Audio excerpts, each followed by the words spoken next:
네, 서울 광진구가 국회의원 이정원입니다. 질의를 시작하기에 앞서서 제가 질문 드릴 분들을 먼저 말씀드릴 테니까 타이머를 좀 중단시켜 주시고요. 준비해 주시면 좋겠습니다. 제가 이진숙 방통위원장님께 질문을 드릴 거고요.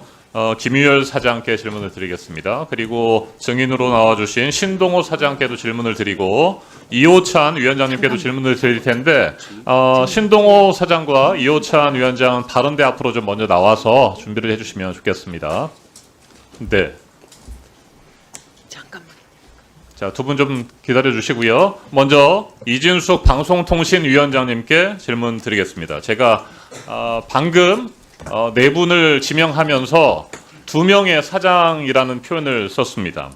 지금 국회 과방위 현안 질의장에 EBS 한국교육방송공사 사장이라고 하는 분이 두 분이나 계십니다. 참고인 김유열 사장, 증인 신동호 사장. 누가 사장입니까?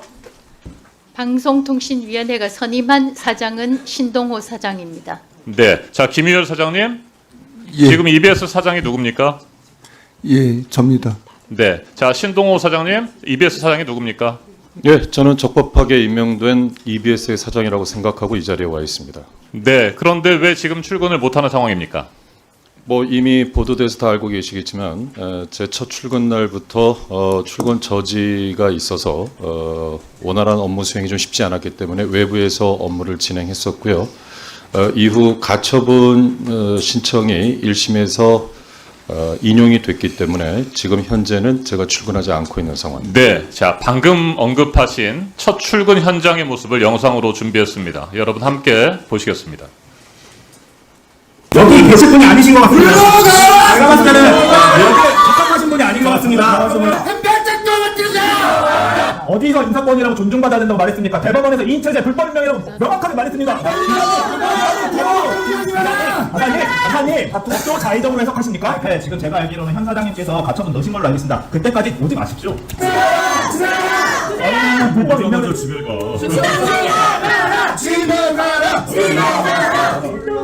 네, 자, 지금 맨 마지막 화면을 좀 정지시켜 주시고요. 네, 제가 질문하는 동안에 그 영상을 좀 다시 한번 소리 없이 틀어주셔도 좋을 것 같습니다.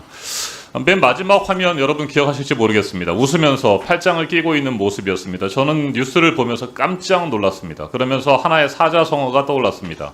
의기양양. 그래서 제가 그 사전을 좀 찾아보니까 뜻한 바를 이루어 만족한 마음이 얼굴에 나타난 모양. 그런 심정이셨습니까?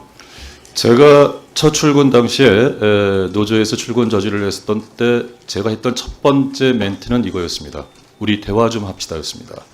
저는 불필요한 오해와 잘못된 왜곡된 내용에 대해서 대화를 하고 싶어서 대화를 하자라는 게 제 첫 마디였고 시종일관 저는 그런 태도로 출근 저지 때마다 발언을 해왔습니다. 네, 그렇습니까? 됐습니까? 네. 됐고요. 다시 한번 이 장면 한번 틀어주십시오. 맨 마지막 부분에. 네, 웃으면서 팔짱을 끼고 있는 모습이 그렇게 직원들과 적극적으로 대화를 하려고 하는 그런 마음이었는지 저는 궁금하고요. 제가 이때 화면을 보면서 EBS 직원들이 아무리 떠들고 출근을 방해해도 나는 EBS 사장이다 뭐 이런 심정이 아니었을까라고 생각을 했었습니다. 자, 김유열 사장님. 예, 중대한 위법이 있다면서 신임 사장에 대한 임명 집행정지 가처분 신청과 임명처분 무효 확인 본안 소송을 제기하셨군요. 예. 왜 중대한 위법이 있다고 판단하셨습니까? MBC 박문진 이사 전례가 대법까지 결정이 있었고 또 연이어 그 유사 그 법원에서 결정이 있어서 EBS에서도 그런 똑같은 일이 일어나면 EBS는 또 MBC도 아니고 굉장히 여러 가지로 굉장히 취약한 방송사라 EBS 향후에 굉장히 어려움이 발생될 거다 이렇게 생각을 했습니다. 네, 자 이진숙 위원장님, 사장으로 인정하지 않으시는 김유열 사장께서는 중대한 위법이 있다고 주장을 하셨습니다. 그리고 실제로 4월 7일 법원은 신동호 사장에 대한 임명처분 무효 확인 소송의 집행정지 신청을 받아들였습니다.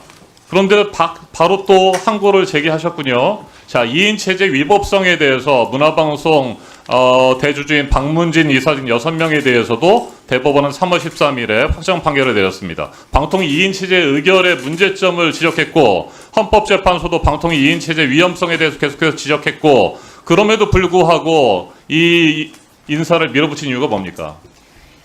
방송통신위원회 설치와 운영에 따른 법률에 따르면 13조 2항에서 방송통신위원회는 2인의 요구에 따라서 개의할 수 있고 위원장 단독으로도 개의를 할 수 있습니다. 언급하신 헌법재판소의 판결은 2인 체제에 의한 결정이 있었지만 기각이 됐습니다. 네, 좋습니다. 자, 이진숙 위원장의 얘기를 들어보면 도대체 민주공화국 대한민국의 방송과 통신을 책임지는 사람으로서 헌정 질서와 또 법 질서에 대해서 제대로 된 생각을 가진 분이신가 저는 의문이 들지 않을 수가 없습니다. 도대체 어떻게 대법원, 헌법재판소, 행정법원에서 계속해서 잇따라서 2인 체제 위법성을 지적하는데도 그걸 받아들이지 못하겠다고 억지 주장을 하고 개변을 펴는지 도저히 이해할 수가 없습니다. 이호찬 위원장님 어떻게 생각하세요?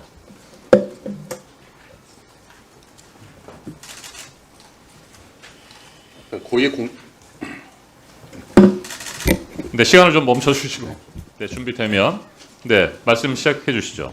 우리 사회의 사법 질서를 존중해야 하는 마땅히 고위공직자로서 옳지 않은 태도라고 생각하고요. 윤석열 정권 2년 내내 윤석열 정권이 가장 실적을 내고 가장 최선을 다했던 부분이 언론 장악이었습니다. 그것에 대한 국민들의 판단은 이미 끝났다라고 생각하는데도 마지막까지 방송 장악을 위한 알박기 시도를 사법 질서를 정면으로 부정하면서 계속하고 있다라고 생각합니다. 네, 신동호 사장님, 사랑하는 후배 어떻게 생각하십니까? 이진숙 위원장이 그렇게 표현을 하셨더군요. 제가 회사 생활을 하면서 이 자리에 계신 정동영 의원님, 또 김장겸 의원님, 또 짧게 말씀해 이진숙 주십시오. 제가 방통위원장님 질문한 데 모두를 존경하는 선배입니다. 또 그분들이 과히 저를 그렇게 나쁘게 보지 않았다고 생각하고요. 네, 자, 제가 됐습니다. 28년 가까운 자, 회사 생활을 멈추세요. 하면서 네, 그릇되지 멈추시죠. 않게 살았다는 됐습니다. 뜻이라고 생각합니다. 네, 자, 교육은 정치에 휘둘리지 않아야 된다는 거 인정하십니까? 인정합니다. 네, 그래서 교육방송은 정치적 중립성을 갖춰야 되겠죠.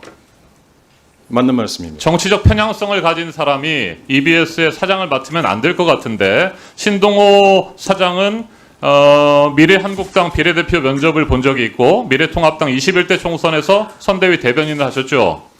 네, 정치적 편향성이 있는 인사다라고 하는 비판이 있습니다. 저는 그 부분에 대해서 누차 여러 번 이야기했습니다만 EBS 이사회 이사 재직 시에 이사회 회의록을 보셔도 나옵니다만은 저는 한 개인의 특히 공직에 있는 사람의 정치적 성향은 투표소에서 기표할 때 표현하는 것이라고 이야기했고 어떤 경우에도 진영 논리에 따라서 움직여서는 안 된다는 것을 이사회에서 수도 없이 강조했고 또 그렇게 진행해 왔습니다. 그렇게 강조하는 게 중요한 것이 아니고 신동호 씨가 그동안 해왔던 여러 가지 행태들이나 언행들을 보면 정치적 편향성이 있다라고 하는 부분들을 지적을 하는 겁니다. 정말 죄송한 말씀입니다만 의원님께서 구체적으로 제 어떤 행태와 언행이 정치 편향적이라고 생각하시는지 저는 오히려 궁금합니다. 자, 이정원 의원님 추가 질의하시고요. 저기 김유열 사장님, 예. 제가 한 가지 물어보겠습니다. 들어가십시오. 그동안에 저런 경력, 특정 정당에 출마했던 분이 최근 10년 이내에 EBS 사장이 된 적이 있습니까? 최근 10년 이내에. 예, 공사화된 2000년 이후에 없습니다. 네, 그렇습니다. 없습니다. 예.